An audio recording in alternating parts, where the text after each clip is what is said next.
We'll get back to that a little later. By the way, Misha, that runs the State High School Association, the Athletic Association, all the kids that are playing sports in high school in Missouri, making it very clear the state championship games will take place this weekend at the Dome. And that includes, Randy, a certain team, CBC. Oh, we got to hear this for my how long alma now? mater, yes. State championship game on Saturday night against Kansas City Rockers. We welcome the coach, Scott Pingel, with us. Coach, how are you? I'm doing well. Thanks for having me. You guys have had an extra week off. All coaches get nervous. Any concern at all, the lag time here between making it to state and then playing the game this weekend? Well, I laughed right when you said all coaches get nervous because that's true. I mean, I feel like, we're creatures of habits here, and when you get off your routine, you're kind of like not sure what's going on. I know that last week I woke up a few days not sure what day it was because, normally you do this on Tuesday, this on Wednesday. But we were able to get some guys healthy. We were able to look at our game plan extensively, and, I kind of like where we are right now. And you guys have not only been winning games, blowing people out. Is there, just trying to make, coach think a little bit here, what's the coach thinking? Do you get nervous that you haven't been in too many close games? Is that a concern? Actually, no. I think that it is a concern that you kind of address with your team. You try to talk about adversity. But, in our ninth game of the year, we kind of had this adverse situation. We were down 13-3 at half, and then we kind of decided to play a little bit better in the second half, and then we came out and we put 37 points on in the second half. So, I felt like that was a good turning point in our season, that week 9 we dealt with it, and we were able to overcome it. And you're going into the Dome. It's a big building, seats 65,000. What do you tell the kids? It's almost like Hoosiers. Do you measure the field? Hey, it's the same football field. How much of that do you worry or talk about beforehand? I don't think the bigness of the Dome was going to scare anybody, or we're not going to freak out about that. What we have been preaching to them, that here it is, it's 38 degrees, 30 degrees, it's snowing, it's 20 degrees, we're wearing hoodies and hats everywhere.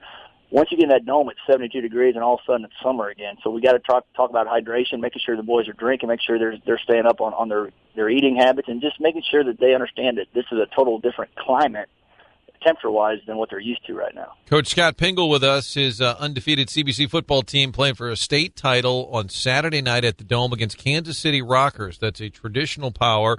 We even featured on Fox 2. It's Trent Green's son, TJ, that's the quarterback for Rockers. At this point in 2014, I would assume there's a lot of video available. How do you break down your opponent? Well, I think it definitely starts with number 10 right there, Trent Green's son, TJ. TJ is a great catalyst. The kid can make plays in the pocket, out of the pocket. And, when you look at Rockers over the years, the one thing that's consistent with them, they always have a great quarterback, and they always have 5 hosses up front that can really get things done. So, it's the same blueprint he's had for years. The 5 guys they got up front on the offensive line are dominant. They can blow up people off the ball, and, they got a quarterback that can deliver it. So, you got to try to control number 10 because he's dangerous in the pocket. And then on defense, man, they kind of have a similar blueprint as, they're big, they're fast, and they get a lot of guys to the ball. They play great team defense. So, we try to stress that we got to be able to maintain the blocks on offense and then try to control 10 on defense. You had a great college career yourself. Did you think that, hey, I think I'll get into high school coaching at one point? How did that happen? After college, I toyed around a little bit. I went to Europe for a year, played indoor for about 3 years, and then during that whole process, I was still able to stay on kind of like a GA at my alma mater, Westminster, and I coached there for 5 years, made it up to offensive coordinator. And then when I decided to come to high school, we came to St. Louis for my wife's job, and I was looking for a job, and I knew I still loved coaching, and then, I teach math, so CBC had an opening for both, and it kind of just worked 10 years ago. Yeah, and I've heard from my friends over there, you're an outstanding math teacher. This isn't just the football coach walking around with my kind of guy. Yeah, just not the whistle hanging around the neck. Give me an idea, standing in front of the classroom, teaching the kids, standing in front of the football team, going over plays. How different is that dynamic?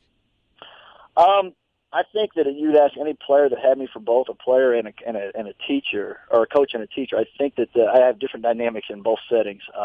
The classroom, obviously I teach math, and I understand it's probably not the most joyous subject. And so I try to make it enjoyable for the kids and get them interested and excited about being in there. And on the football field, it's, I'm in an enjoyable setting, and I try to bring the intensity there. So I'm probably a little bit more intense on the field and a little bit more relaxed in the classroom. And no pressure at all. A lot of state championship banners throughout that building at CBC. None for football. That would surprise a lot of people, I think, that have followed the programs over the years. A lot of great teams No added pressure.